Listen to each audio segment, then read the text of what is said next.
ரூபாய் வந்து பெண்களுக்கு கொடுக்கப்படும். பொதுமக்கள்கிட்ட எந்த அளவுக்கு வரவேற்பு இருக்கு? ஏன்னா வந்து திமுக விமர்சனம் பண்றாங்க காப்பி பேஸ்ட் அப்படின்ட்டு. அதாவதுங்க அவங்க அப்படித்தான் பேசுவாங்க. ஏன்னா இது வந்து மற்றவர்களை நாங்கள் காப்பி அடிச்சு அறிவிக்க வேண்டிய அவசியமே இல்லை.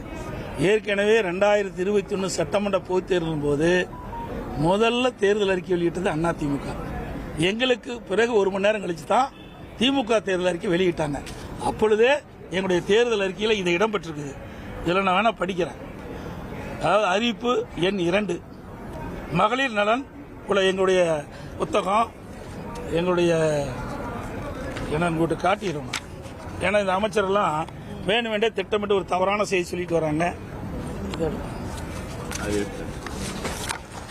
இது எங்களுடைய அறிவிப்பு புத்தகம் அப்பவே வெளியிட்டோம். 2021ஆம் ஆண்டு அனைத்து இந்திய அண்ணா திராவிட முன்னேற்ற கழகத்தினுடைய தேர்தல் அறிவிப்புகள் இதை நாங்கள் கொடுத்திருக்கிறோம்.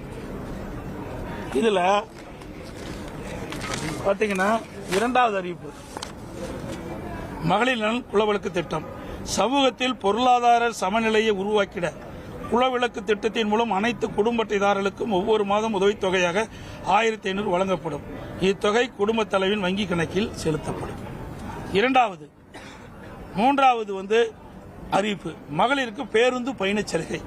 நகர பேருந்துகளில் பயணம் செய்யும் மகளிருக்கு பேருந்து கட்டணத்தில் 50% கட்டணம் வழங்கப்படும். அதான் நாங்கள் ஏற்கனவே அறிவிச்ச திட்டம் தான். ஒரு புதுசா ஒன்று நாங்கள் இருக்கல. அதே மாதிரி வீடு அம்மா இல்ல திட்டம் அது நாங்கள் ஏற்கனவே அறிவிச்சிருக்கிறோம்.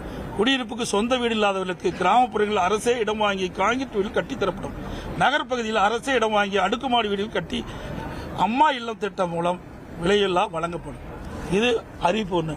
இதையெல்லாம் நாங்கள் ஏற்கனவே அனைத்து இந்திய அண்ணா திராவிட முன்னேற்ற கழகத்தினுடைய தேர்தல் அறிக்கையில் நாங்கள் அறிவிச்சிருக்கிறோம். அந்த அறிவிப்பின்படிதான் இப்போ மீண்டும் 2026 சட்டமன்ற பொதுத் தேர்தலில் எங்களுடைய அறிவிப்பை வெளியிட்டு மக்களிடத்தில் மிகப்பெரிய வரவேற்பை பெற்றிருக்குது. அந்த வரவேற்பை பெற்ற காரணத்தினால தான் அந்த எரிச்சல் தான் ஒவ்வொரு நாளும் ஒவ்வொரு அமைச்சர் ஒவ்வொரு விதமா பதில் சொல்லிட்டு இருக்காங்க. தாலிக்கு தங்க திட்டம் தொடர்ந்து சொல்லிட்டு நான் ஏற்கனவே அனைத்து இந்திய அண்ணா திராவிட முன்னேற்ற கழக ஆட்சியில் கொண்டு வரப்பட்டு திராவிட முன்னேற்ற கழக ஆட்சியில் நிறுத்தப்பட்ட திட்டங்கள் அனைத்தும் நிறைவேற்றப்படும் என்று ஏற்கனவே தெரிவிச்சிட்டேன்.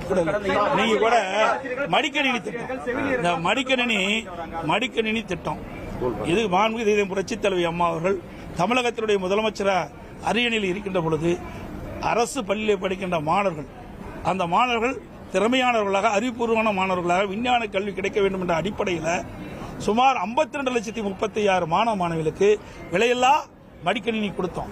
இந்த அரசு வந்து அப்படி நிறுத்திவிடுது. அதுக்கு பிறகு 4 ஆண்டு காலம் தொடர்ந்து சட்டமன்றத்தில் நாங்கள் இது வலியுறுத்தி வந்தோம். எங்களுடைய சட்டமன்ற வலியுறுத்தி வந்தாங்க. நாங்கள் வந்து தொலைக்காட்சி மூலமாக எங்களுடைய கருத்தை தெரிவித்தோம், அறிக்கையின் மூலமாக தெரிவித்தோம். ஆனால் 4 ஆண்டு காலமாக இந்த மடிக்கணினி வழங்குகின்ற திட்டத்தை இந்த அரசு நிறுத்தி இருந்தது. இப்போ இந்த அரசு தோல்வி பயத்தின் காரணமாக திமுக கட்சி தோல்வி பயத்தின் காரணமாக அடுத்த ஆண்டு நடைபெற்ற சட்டமன்ற தேர்தலில் தோல்வியுற்றுமா என்ற அச்சத்தின் காரணமாக இப்பொழுது 10 லட்சம் கல்லூரி மாணவர்களுக்கு கொடுப்பதாக அறிவிச்சிருக்கிறாங்க. அது கூட முழுசா கொடுக்க முடியாது. ஏன்னா அறிவிச்ச உடனே அதில் வந்து அதை வந்து தயாரித்து கொடுக்கிற அளவுக்கு அந்த நிறுவனம் இல்லை என்றுதான் எனக்கு கிடைத்த தகவல். அது மட்டும் இல்ல, இதை வேண்டுமென்றே திட்டமிட்டு அந்த மாணவருடைய வாக்குகளை பெறுவதற்கு அந்த திட்டத்தை அறிவிச்சிருக்கிறாங்க. உண்மையிலேயே அந்த மாணவர்களுக்கு நல்லது நடக்க வேண்டும், நன்மை நடக்க வேண்டும் என்றா இந்த கல்லூரி துவங்குவதற்கு முன்பாகவே இதை கொடுத்திருந்தா பயனுள்ளதா இருக்கும்.